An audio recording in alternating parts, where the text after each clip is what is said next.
오늘 말씀은 로마서 15장 22절에서 33절까지 말씀입니다. 로마서 15장 22절에서 33절 함께 읽겠습니다.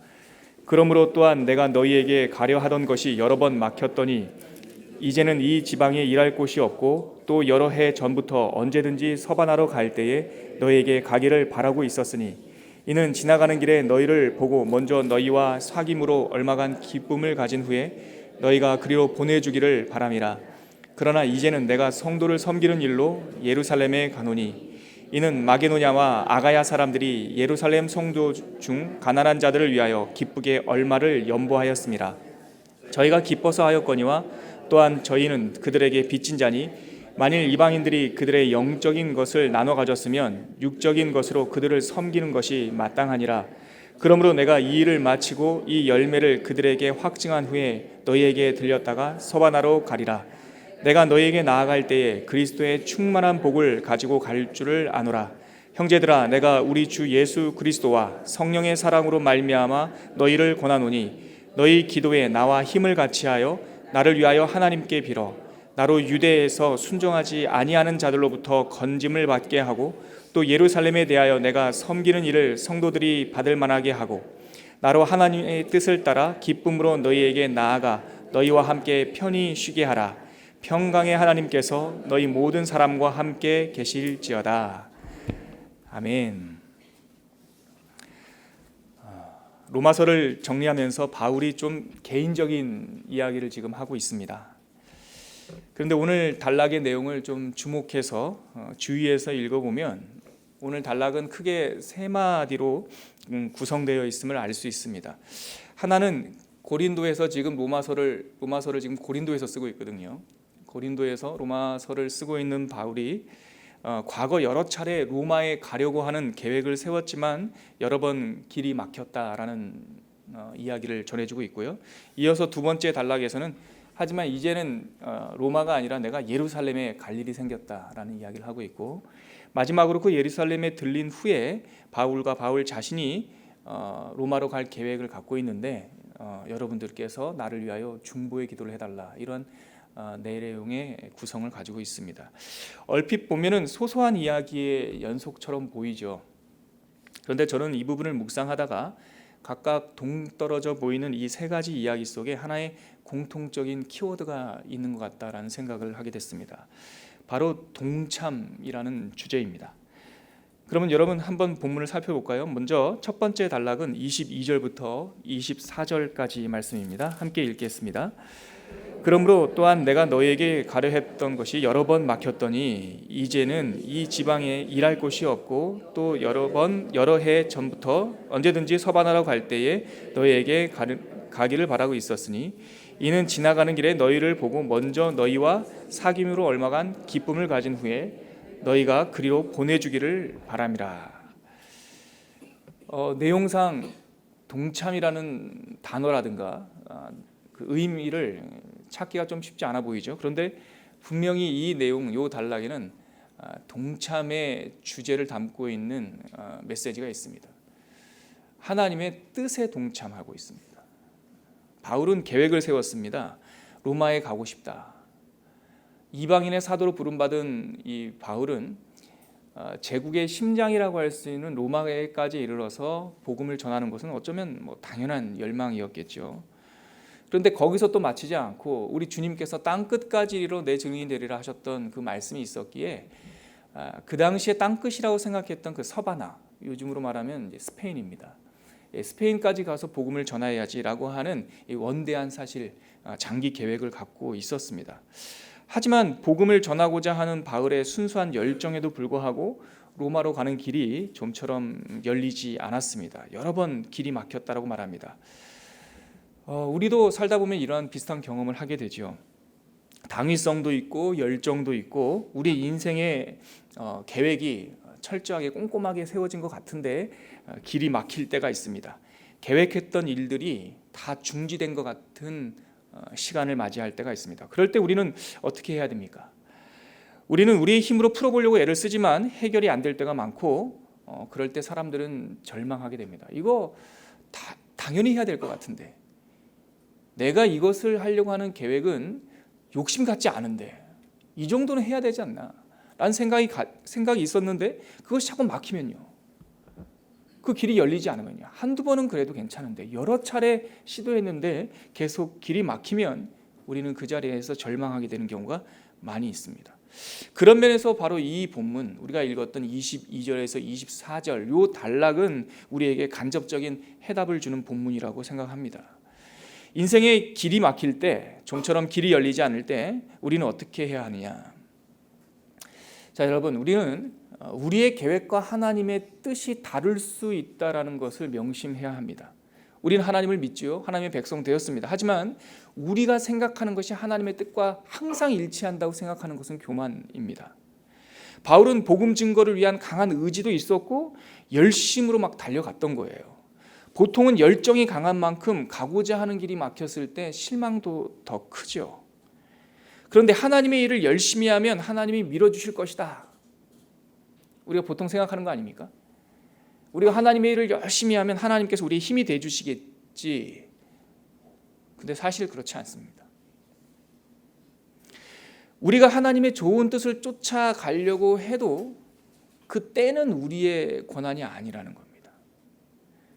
우리 베이직 교회에서는 이러한 표현들을 쓰시는 성도들이 좀 적은데, 보통 교회에서 하나님의 뜻을 음성을 들었다는 분들이 꽤 많이 있습니다. 물론 뭐 직접 사운드로 들은 분도 가끔 계시겠지만 뭐 직접 그러겠습니까? 확신이, 자기가 이것저것 다 따져봐도 이건 뭐 100% 확신하다는 거죠. 그리고 이건 나를 위한 것이 아니라 하나님을 위한 거다라는 거예요.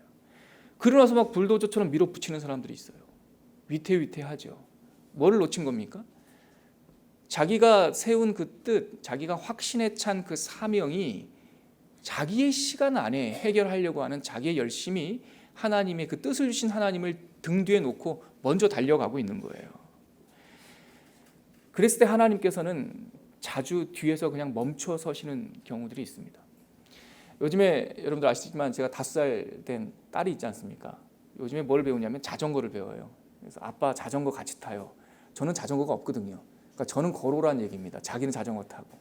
그래서 뒤에 손잡이 잡고 같이 속도를 타고 가다 같은 속도로 가다가 이 친구가 평지를 만나면 열심히 달려가요.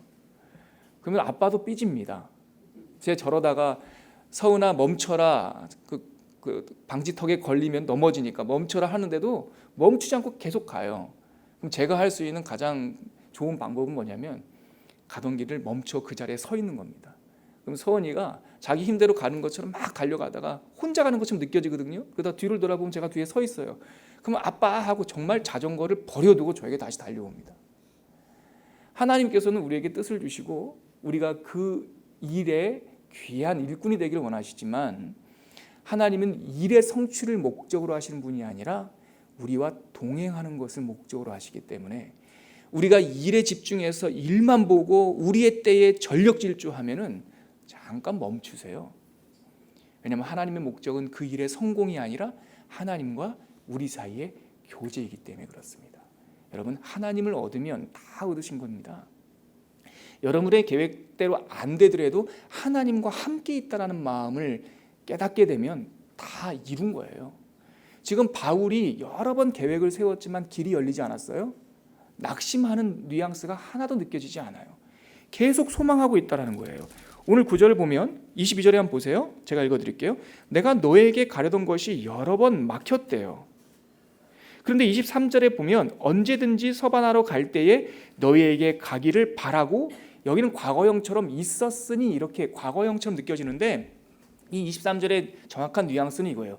내가 너희들한테 여러 번 가려고 했는데 막혔다. 그런데 언제가 될지 모르겠지만 서바나로 갈 때에 너희들에게 반드시 들릴 것이다. 막혔어요. 그러나 꿈을 접지 않았어요. 내 뜻대로 되지 않았어요. 그러나 내 뜻을 강요하지 않아요. 하나님의 뜻을 잃어버리면은요, 금식 기도는요 단식투쟁이 되는 거예요.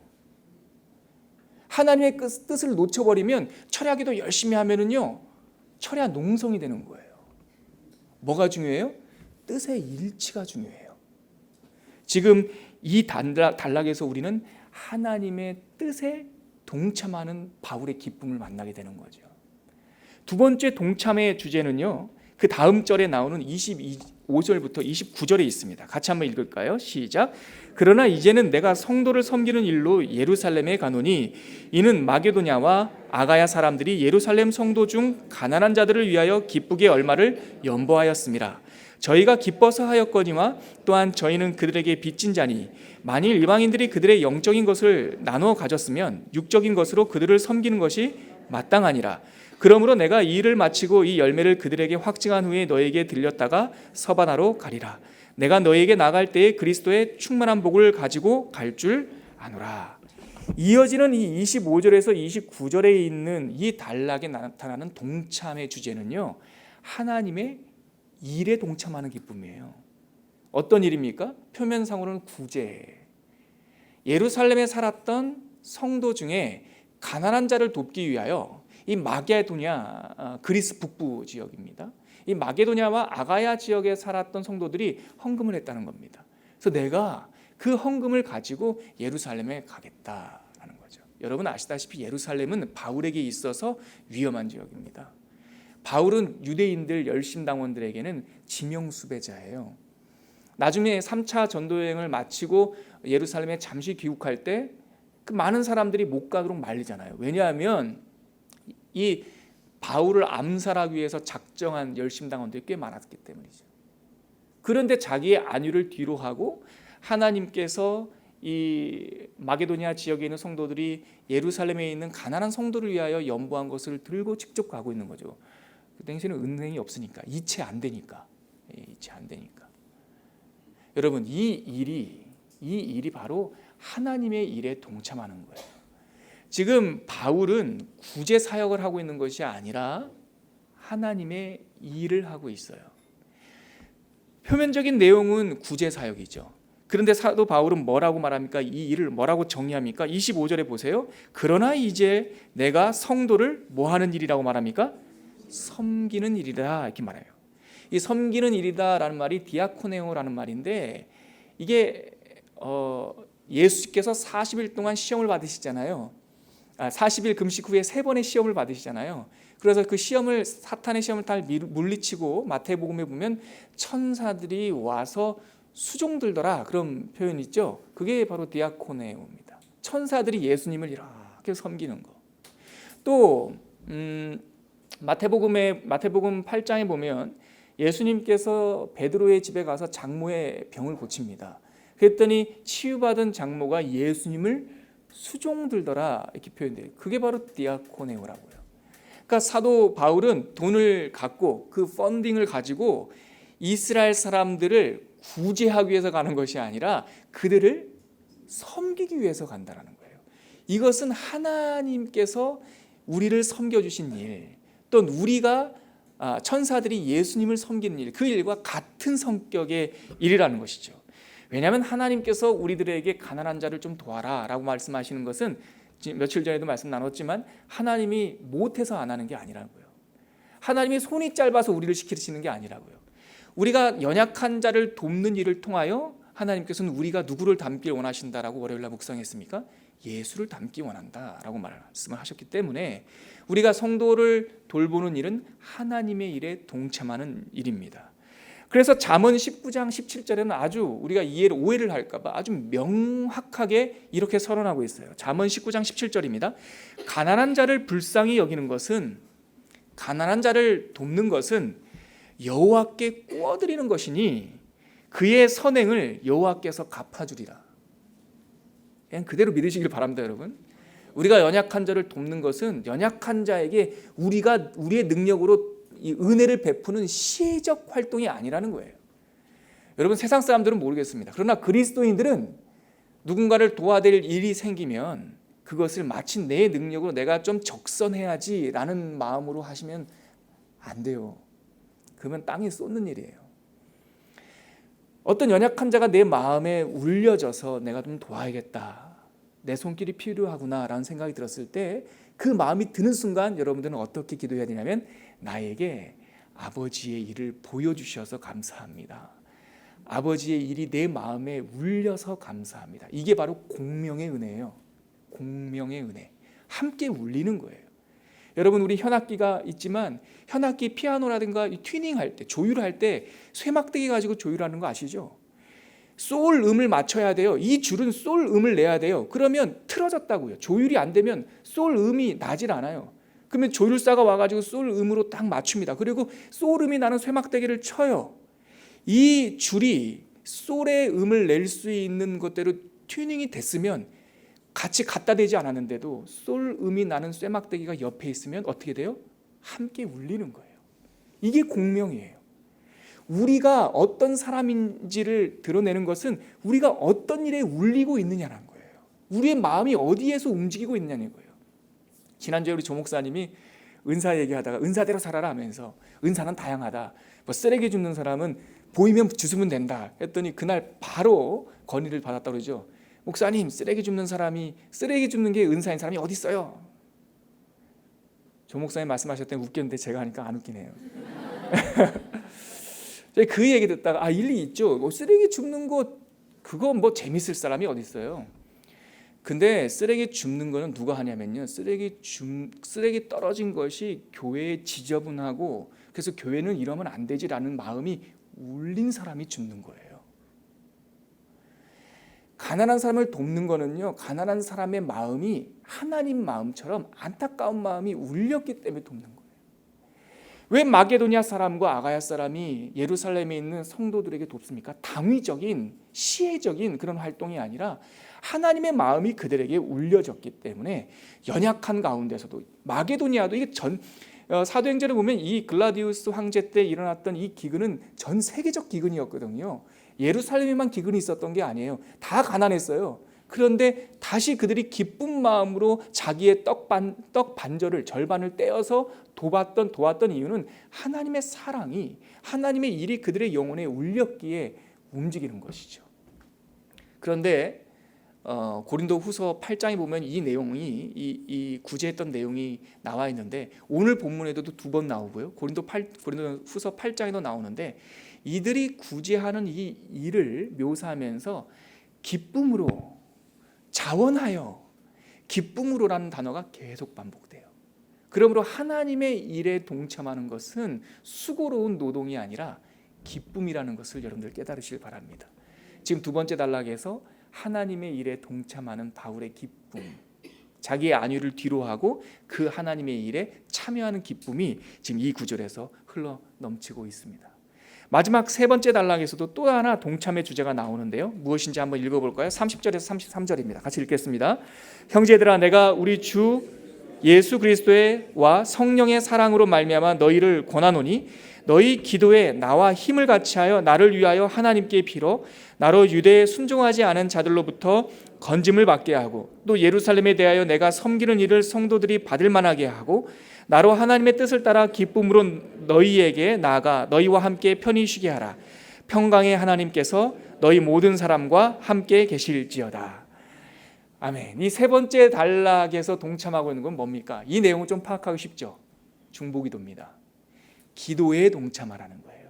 그래서 제가 처음에 이걸 정리하다 보니까 첫 번째 단락은 하나님의 뜻에 동참하고 두 번째 단락은 하나님의 일에 동참하고 세 번째 단락은 기도에 동참하는 건데 한 글자 뜻, 일 이러니까 이것도 내가 라임을 한번 맞춰야겠다 생각을 했습니다. 운율을 맞춰야겠다. 그래서 세 번째 단락에서 우리가 받을 주제는 하나님의 숨에 동참하는 기쁨입니다.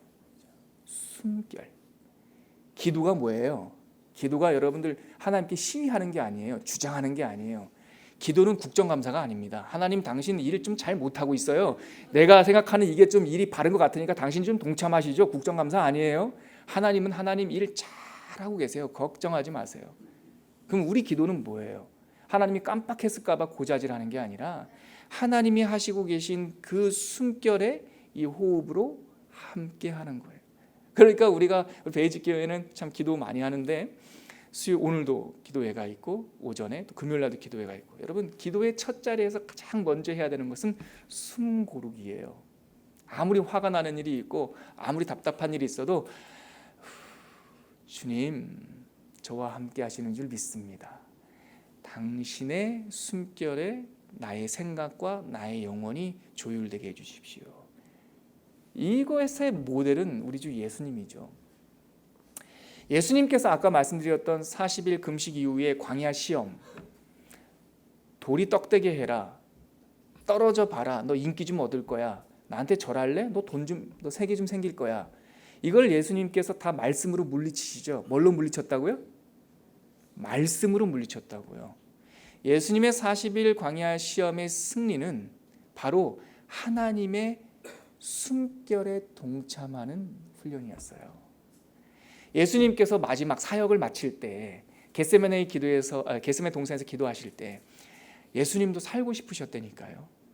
여러분, 예수님을 너무 하나님하고, 물론 하나님이시지만 이 땅에서의 그 33년간의 삶을 하나님이라고 전제하지 마시라고, 그걸 너무 오해하시는 거예요. 하나님으로서 사역하실 거면 하늘 위에서 야 리셋 하면 끝나는 거 아니겠어요? 그럴 힘이 없으시겠어요? 하나님께서, 말씀이신 하나님께서 이 땅에 오셨다라고 하는 것은 낮아지시고 우리와 동일하게 되셨다고요. 우리와 같은 성정을 가지셨다고요. 예수님도 매 맞으시면 아프셨다니까요. 예수님도 그 죽음의 십자가의 두려움 속에서 고통하시고 신음하셨다니까요. 그래서 마지막 겟세마네 동산에서의 기도는 주여 아버지여 하실만 하거든 이 잔을 옮겨주시옵소서라고 하는 것은 단순하게 말하면 우리 언어로 바꾸면 뭐예요? 아빠 살고 싶어요, 이거예요. 피하게 해주세요. 우리 기도예요, 우리 기도. 그런데 위대한 우리의 모델이 되신 이유는 그 뒤에 뭐라고 기도하시냐면, 그러나 아시잖아요, 여러분. 나만 같이 해요. 그러나 나의 원대로 마옵시고 아버지의 뜻대로 하옵소서. 이게 기도잖아요. 이게 중보기도잖아요. 나를 위하여 하나님께 간청하지만 나를 위한 중보기도의 성공은 내 뜻의 관철이 아니라 하나님의 뜻에 조율되는 것이라는 걸 고백하는 거잖아요. 우리가 누구를 위하여 중보할 때 하나님, 제가 투표지 한 장 있는데 저 바울 사도를 위해서 던집니다. 당신이 하셔야 됩니다가 아니라 하나님께서 사도 바울 좀 도와주세요. 하나님의 숨결에 같이 동참하게 해주세요. 이게 바로 중보 기도인 것이죠. 오늘 마지막으로 사도 바울은 로마에 있는 성도들에게 나를 위하여 기도 좀 해달라. 위협에 대해서 이렇게 몰랐던 게 아닙니다. 유대 중에서 순종하지 아니한, 누구에게 순종하지 않은 거예요? 하나님의 뜻에 순종하지 아니한 사람들이에요. 하나님의 뜻을 모르는 이 사람들로부터 자기를 건짐받게 해달라. 자기가 지금 위험 속으로 들어가고 있으니까 기도해달라. 그리고 나서 맨 마지막 33절에 중보기도를 요청했지만 사도 바울은, 중보기도는 누구나 할 수 있는 거니까 마무리하면서 이 로마 성도들을 위해서 역시 중보기도를 하는 거예요. 이거를 제가 이해하기 편안하게 싸움으로 표현하면 이거예요. 내가 하나님의 영적 전쟁 속으로 들어갑니다. 여러분들이 기도로 나와 함께 싸워주십시오. 맨 마지막에 여러분들을 위해서도 제가 지원 사격을 좀 하겠습니다 라고 하는 게 33절이에요. 같이 한번 읽어볼까요? 마지막으로 시작. 평강의 하나님께서 너희 모든 사람과 함께 계실지어다. 아멘. 지금 이게 중보기도예요. 어떻게 기도하라는 거예요? 자기가 샘플로 보여주는 거예요. 평강의 하나님께서 너희 모든 사람과 함께 계실지어다. 너희들도 나에게 이렇게 기도해달라는 것이죠. 우리는 오늘 이 마지막 로마서 15장 말씀 마무리하면서 동참하는 기쁨 세 가지를 묵상했습니다. 첫 번째, 뭐에 동참하라고요? 하나님의 뜻에 동참해야 돼요. 그러면 콧돌이 안 찢어집니다, 여러분. 하나님의 이끄심대로 가십시오. 두 번째, 어디에 동참하는 기쁨이요? 하나님의 일. 내가 하나님의 동참할 수 있다는 것만으로 얼마나 감사합니까? 내가 휴지를 주술 수 있다는 것만으로 얼마나 감사합니까? 내가 음향으로 또한 영상으로 또한 통독반 섬김으로 봉사할 수 있다는 것 자체에 얼마나 감사합니까? 마지막으로 무엇에 동참하는 기쁨이요? 하나님의 기도의 삶. 첫 번째는 순종의 삶, 두 번째는 섬김의 삶, 세 번째는 기도의 삶. 이 세 가지 동참의 기쁨이 충만한 여러분들이 되시기를 주님의 이름으로 기도합니다. 우리 같이 기도하겠습니다. 오늘 말씀을 붙잡고 한번 기도할 때, 하나님, 그렇습니다. 세 가지 동참의 기쁨에 대하여 오늘 로마서 15장을 통해서 배웠는데, 하나님, 우리가 하나님의 뜻에 순종하는 삶 살게 하여 주십시오. 하나님의 사역에, 하나님의 일에 동참하게 하여 주십시오. 하나님의 숨결에 동참하여 기도하는 삶 살아가게 하여 주시옵소서. 우리 이렇게 간청하며 기도하겠습니다. 하나님 아버지, 은혜를 감사합니다. 오늘 로마서 15장 말씀을 통하여 하나님께서 우리를 초대하시는 하나님의 기쁨의 거실 안으로 우리가 들어갑니다. 하나님 아버지, 우리가 우리의 뜻대로 살지 않도록 도와주시고 하나님의 말씀과 하나님의 생각에 우리를 조율할 수 있도록 주님 은혜를 베풀어 주시옵소서. 하나님의 사역에 동참하게 하여 주시고 하나님의 마음이 거하는 곳에 우리들의 마음이 함께 울리게 하여 주시옵소서. 그리고 하나님, 우리가 한시라도 하나님 아버지의 숨결을 놓치지 않도록 도와주시고 기도하는 백성 되게 하여 주시고, 특별히 기도할 때 연약한 자들 위하여 중보할 수 있도록 은혜를 내려 주시옵소서. 아버지, 하나님의 마음과 하나님의 따뜻함이 있는 그 은혜의 거실로 초청하여 주셔서 감사합니다. 하나님의 뜻을 따라라. 나의 마음과 나의 눈길이 머무는 곳에 너희도 함께하자. 나의 숨결과 너희의 숨결을 맞춰 기도하는 삶을 살자.